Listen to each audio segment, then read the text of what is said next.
Saya nggak tahu kenapa saya kebagian husnudon, Pak Kiai Khalil kebagian suudon.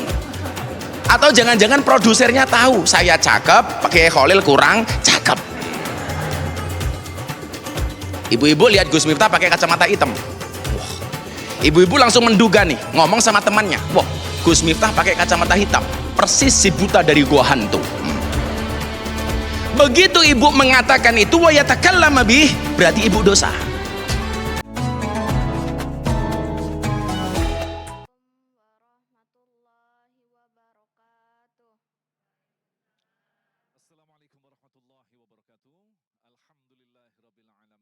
Yang menjadi masalah terbesar bangsa ini hari ini adalah adanya sifat suudzon antara satu anak bangsa dengan anak bangsa yang lainnya. Kenapa kemudian saya tambah dengan sholawat? Karena tidak ada satu permintaan pun yang ditolak oleh Allah, manakala sebuah permintaan dimulai dengan membaca sholawat. Kalau hari ini anak bangsa Indonesia semuanya, setiap orang membaca sholawat dan minta sama Allah supaya bangsa ini dijadikan bangsa yang damai, tidak akan mungkin ditolak oleh Allah. Tadi kalau Kiai Khalil bilang, kenapa Gus Miftah nggak nikah lagi? Bukan persoalan itu, karena istri saya saben hari membaca sholawat minimal 15.000 kali setiap hari, Bu. Sementara saya tidak. Walaupun saya ditanya sama Kiai Khalil, Gus Miftah nikah lagi, nunggu takdir. Kalau memang ada takdirnya, saya nikah lagi. Kalau nggak ada takdirnya, insya Allah saya menciptakan takdir saya sendiri. Lah, ini adalah cara berhusnudzon paling gampang, dengan meminta wasilah kepada baginda Rasulullah Muhammad Sallallahu Alaihi Wasallam. Karena ada kalanya seseorang bersuudzon, dia tidak berhusnudzon karena dia belum memahami konteks yang sebenarnya. Saya kasih contoh, Bapak Ibu. Ada seseorang pengembala kambing duduk di bawah pohon beringin beristirahat. Ketika dia duduk, kepala mendongak ke atas. Apa yang dia lihat di atas? Dia mengatakan Tuhan itu tidak adil. Kenapa dia mengatakan Tuhan itu tidak adil? Jelas, ini pohon beringin, pohonnya besar. Kenapa buahnya kecil? Sementara ketika dia melihat ke bawah, ada pohon semangka yang pohonnya kecil, buahnya besar. Dia mengatakan Tuhan tidak adil.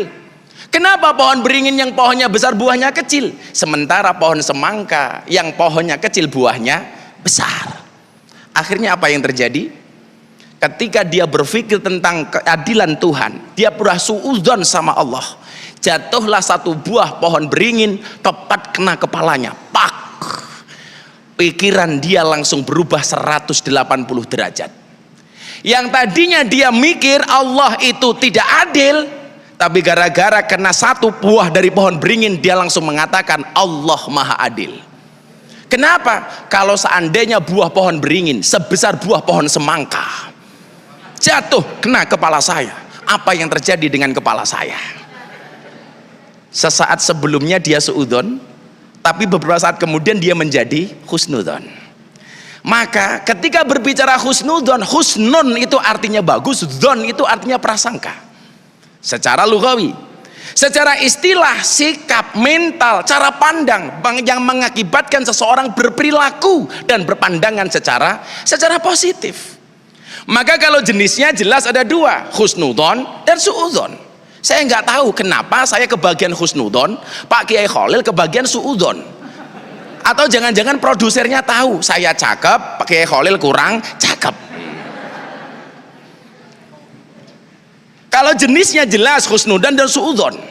Tetapi soal kadar dosa apa enggaknya, dalam hadis riwayat Tirmidzi nomor 1911, di situ dikatakan fadhannu dhonnani, dzon itu ada dua. Fadhannu ismun, yang pertama dzon berprasangka yang mengakibatkan dosa. Yang nomor dua fadhannu laisa bi ismin, prasangka yang tidak menyebabkan dosa. Yang pertama, apa prasangka yang berdosa? Fa ammal ladzi yadhunnu dzannan wa yatakallama bih, dia berprasangka dan prasangkanya ini diungkapkan. Contoh begini, ibu-ibu lihat Gus Miftah pakai kacamata hitam. Wah, ibu-ibu langsung menduga nih, ngomong sama temannya, wah, Gus Miftah pakai kacamata hitam, persis si buta dari gua hantu. Begitu ibu mengatakan itu wa yatakallama bih, berarti ibu dosa. Karena nanti kaitannya dengan ghibah. Tetapi yang kedua, dzon laisa bi ismin, prasangka yang tidak ada dosa di dalamnya. Apa? Fa dzannul ladzi wala yatakallam bih. Dia berprasangka tapi tidak diucapkan, cuman di batin tok. Cuman di sini, Bu. Itu sebenarnya Gus Miftah ngapain sih pakai kacamata hitam?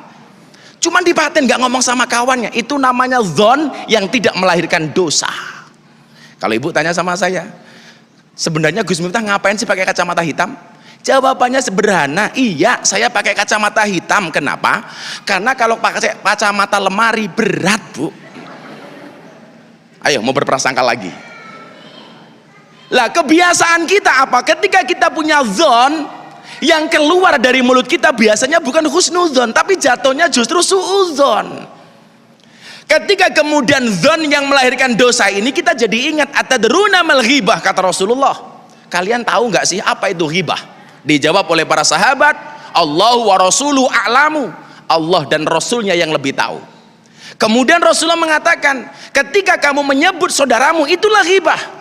Para sahabat ngeyel, bagaimana kemudian kalau yang saya sebutkan itu benar wahai Rasulullah? Apa jawab Rasulullah? Ketika kamu menyebabkan sesuatu itu benar, tetap saja jatuhnya ghibah, dan ketika salah jatuhnya adalah fitnah. Maka saya punya kiai di Jawa, Kiai Khalil, beliau mengatakan begini, husnudzon itu lebih bagus daripada suudzon. Walaupun sangkaan benar kita bisa jadi salah, sangkaan salah kita bisa jadi benar, tetap saja husnudzon lebih baik daripada suudzon.